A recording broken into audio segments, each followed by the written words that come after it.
Ladies and gentlemen, the cake is dead. Team Wood released a new update to the game today, releasing a new mini pack, as well as a bunch of balance changes. I don't play much of customs, so I'm not going to go over the mini pack, but I'll go over all the balance changes, that way you know what to expect next time you queue up for a game. The first change we're going to talk about actually isn't listed on the list of changes here, but I think it's probably the most important change of this update, and that is cake. It's gone. It's dead. We can all celebrate. Cake is gone. The rest of the changes to Turtle Pack were all pretty minor. We have Worm got 1 extra health.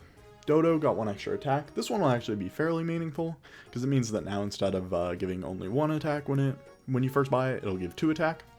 So that's pretty meaningful. Squirrel got 1 more attack. That'll make it be a little bit more viable. And then Rooster gained 1 more health. All these changes I think are all pretty good. They all just kind of help buff up some pets that were a little bit underused, and also gets rid of Cake because Cake was terrible and I hated it. It was way too strong and made the game not fun. The next changes we're going to talk about are the changes to Puppy Pack. Only 2 things changed in Puppy Pack, so it shouldn't be too major. The first one is Chameleon.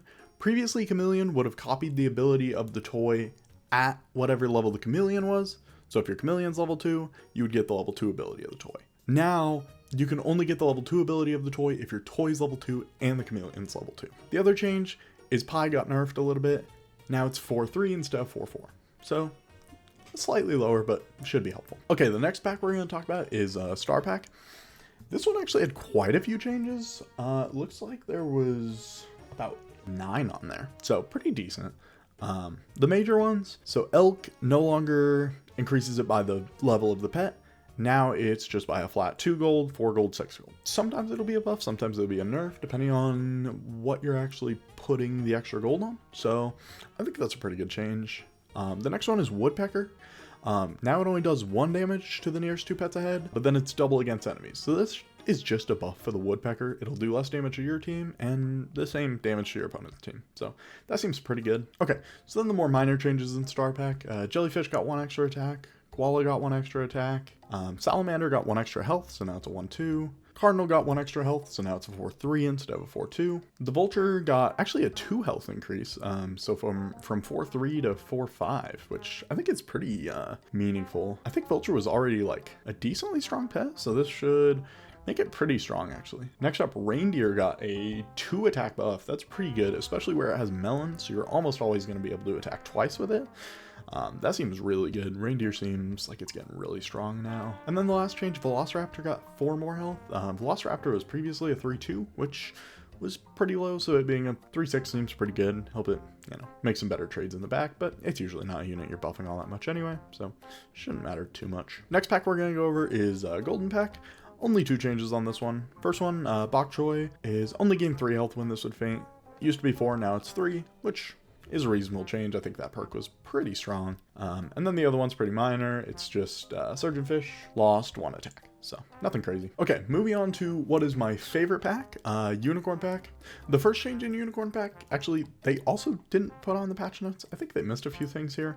But if we go to the pets here, you'll see in tier 1, we have Pumpkin now, instead of the health potion. The Pumpkin give 1 pet +2 attack on odd turns, and +2 health on even turns. This seems really good to me. It's the same stats as like an apple, but you can get a little bit more focus stats on a unit. So you can get, like, if you need more health, you can get more health depending on the turn. I think it'll be a really cool food for the pack. Okay, so Bunyip, they fixed the bug on it, so you no longer get unlimited triggers on it, which is unfortunate, but it was a bug, so it makes sense. But now it is a little bit better to level it up. Previously, you just got more triggers, which didn't feel the greatest, and now you have the same max triggers always, but each roll you get more health from it, which I think is pretty good. Next up, Griffin got actually a pretty major change. Previously, it was you would gain a toy when you sold it. Now you gain a toy when you buy it, and you have an extra option on which toy to pick. So the new option is Winged Sandals. Winged Sandals, end turn, you gain 1 free roll, or 2 free rolls, or 3 free rolls, depending on the level of it. You still have the option to take the treasure map. This change, I think, is actually going to be really strong. Griffin, there was always a weird trade-off of it had really big stats, so it was like a decent tier 3 just off its base stats. You could water abuse it, turn it into another pet, and that pet would just have big stats.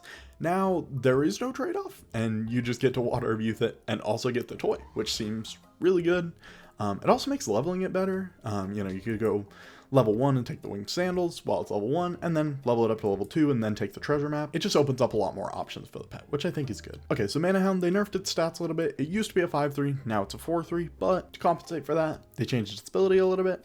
So now every time you roll, you get 2 mana instead of 1, and then the maximum is 3. And then at level 2, you can get 4 mana, and at level 3, you get 6 mana per roll. I think this is pretty good. You can overall get more total mana, and you have to spend less rolls to get there, which seems really good to me. So that should be pretty good. All right, next up is the Peach of Immortality. They changed it to where it starts at 2-2 instead of 1-1, and then it still upgrades at the same rate. So it just starts a little bit higher, which I think is good, because then you don't have to put 3 gold into getting 1-1 stats, which always felt pretty bad. So I think Peach of Immortality will be a lot more usable in versus. Next up, Baku went back to where it previously was with 1-4 instead of it being 1-3. I think it's good. Felt really awkward having it at 1-3. Just a lot of breakpoints didn't work out with it. Next up, Jackalope got an extra 1 health. It went from 1-3 to a 1-4. The Kraken went from a 4-7 to a 5-7. I think this is pretty good. Kraken is kind of unique where its stats are almost a little bit higher than what it actually seems like, because it removes health from everything else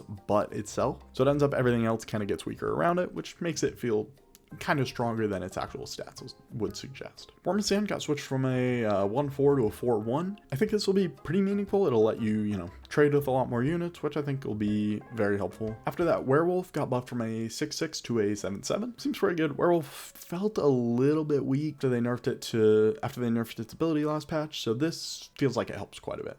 Hey, Porter from the future here. If you're looking to buy the mini pack, do me a favor, go to teamwoodgames.com. Click on the little 3-line button, go ahead and log in, and then hit creator support and enter code Porter. Teamwood added support creator codes, so I want to see if I can get like 1 sale, because I think that would be sick.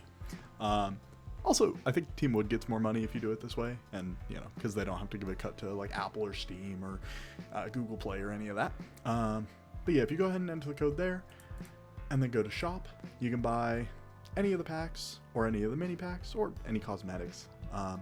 They also have a pretty good bundle here. It gives you all of the packs and then the first and second mini for $40 instead of the like $60 it would cost to normally buy all that. So if you're looking to get like a full account of stuff, that's also a good option that you can only find on here. So anyway, thanks. Okay, and then last up is the changes to Danger Pack, and there is a lot of them. Malleus Tapir got a trigger limit of 3 times. Previously, you could do it unlimited times, so it being 3 seems pretty reasonable. I think it was pretty strong when it had unlimited triggers. Darwin Fox was previously, let me check here, friend feints, jump attack the attacker or the first enemy works 1 time per battle. Now it got 1 extra health, and its new ability is when an enemy is hurt, it'll jump attack it or the first enemy, and it works 1, 2, 3 times per battle. European Mink got its trigger limit raised by 2. So previously it would work 3 times, now it works 5 times. That seems pretty good. The Pygmy Hog is now transformed into a hog with at least 5 attack and health. So now you can buff the hog and you won't lose the stats when it transforms. If it's over 5, it'll keep the stats you have on it. If it's under 5, it'll set it to 5. Okay, the Monkey Face Bat got changed a decent bit. So previously it gave 2 random friends plus 1 attack and plus 1 health 3 times per battle. Now it's give 2 random friendly pets plus 1 attack and plus 2 health and only 2 times per battle. So now it can hit itself and it gives a little bit more health, but it can only work 2 times. So next up, the Spoonbilled Sandpiper. It used to give adjacent friends plus 1 to their lowest stat. Now it just gives the nearest friend behind plus 2 to its lowest stat. So that should help you consolidate stats a little bit more. That should be pretty helpful. Next up, Angel Shark got switched from start of turn to end of turn. So you'll get like 1 extra trigger out of it in each of your games, which is pretty solid. Giant Otter got switched from a give +3/+3 to give +2/+6. So it should be a pretty big buff. A little bit less attack, but a lot more health. And then previously it was during start of battle, and now it's until the first non-jump attack, which should help it out a little bit. Kakapo got completely reworked. Previously its stats was 3-5 and its ability was friend transformed, give it 3 experience, works 1 time per battle. Now it's a 4-2 and then on feint it'll push the highest attacked enemy to the back and remove its perk. And then at level 2 it'll do it to the 2 highest attack, and at level 3, the 3 highest attack. This seems really good actually. It'll work really well with like stall teams because you can move their big pets to the back and then you don't have to deal with them as early, and you can, farm more attack triggers. That way you can get more of your abilities off before you actually have to deal with their big guy. So that seems really strong actually. Tasmanian Devil got a rework. So it went from 5 attack and 5 health to 1 attack and 5 health. And then previously it was jump attack the lowest attack enemy for 50% of its attack. Now it makes the lowest attack enemy 5x spooked and jump attack it. So it'll jump attack it with 5 extra damage, or at level 2 10 extra damage, or at level 3 15 extra damage, which seems pretty solid. It's the lowest attack, which might be pretty strong for killing off some of their tech units, like, if they have like a snake or something, it can deal with pets like that. It does have a lot less attack now, but the extra attack that it's hitting with should help make up for that. Next up is the II. Previously it was 8 enemy attacks, now it's 7 enemy attacks, so that should make quite a bit better. It'll be a lot easier to trigger and potentially even trigger it twice, though that'll still be pretty hard to get. Next up is the Bangai Cardinal Fish.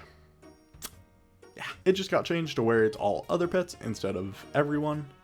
So it'll keep its attack, it won't remove it from itself, but it'll still remove it from everything else. Next up, Hawaiian Monk Seal got a rework. Previously, its ability was friend attacks if still standing, give it permanent +2 health, works on 3 friends per turn. Now it is start of turn, and it is give 3 random friends that fainted last battle +2 health. So pretty good, just another scaler to the pack. Pretty solid, you can get like 6 health every turn, which seems pretty good. Amsterdam Albatross, previously it was friend transform, give it permanent 1 attack and 2 health, and it would work 3 times per turn. So now it only works 2 times per turn, but each one of those gives 1 extra attack. So a little bit more consolidation of stats rather than putting stats everywhere. Next up, Black Rhino got a pretty crazy buff. First of all, it is 7 enemy attacks instead of 8 now, and then now it's deal 30 damage to the most healthy enemy instead of random. That should be really strong. If you can get it to trigger, twice, I mean, that's insane. Especially if you can get it to like level 2, then I mean, that thing could be crazy. Philippine Eagle got a stat buff of 1/1, so previously it was a 6/5, now it's a 7/6, and then now it's friendly pet instead of friend, so now it can hit itself. And then Snow Leopard gained 3 more attack. It previously was a 3/2, now it's a 3/5, so that should help it to survive a bit more snipes, so you're more likely to get that Star Battle trigger off. That seems really strong actually, because I think that unit was already pretty strong, and now it's just gonna be even better, so that one should be pretty good.